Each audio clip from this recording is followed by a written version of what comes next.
keep in mind, and this is really important, there is no perfect thing to say.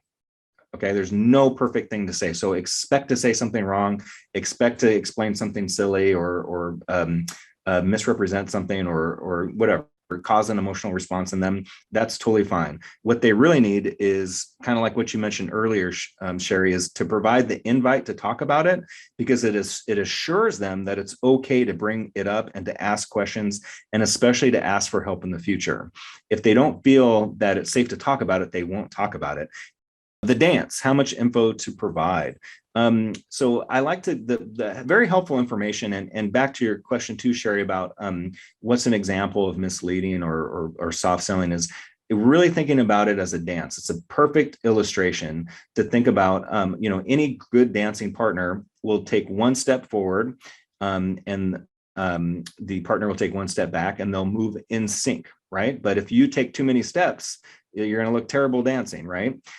So that's how you treat these conversations with children, just like a dance. If they take one step back, you take one step back. If they take one step forward, you take one step forward, and you try to match them step by step without hurrying or slowing down too much, but keeping pace with them. One example of that too is even the invitation to have the conversation with your child. You might be asking, like, okay, how do I even bring it up? I know the first thing I do is I begin by asking them what they understand about the event, especially if they're asking me questions. But how do I specifically handle that moving forward, or even invite the conversation?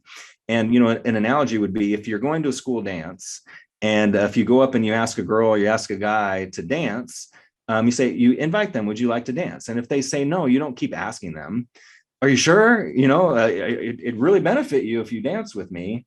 Oh, yikes. Like that you're in creepy territory by insisting someone dance with you. So it's the same thing with these conversations. You give the invite, and when they're ready, they will start to dance with you, and you match them step by step. So that's a great analogy to keep in mind.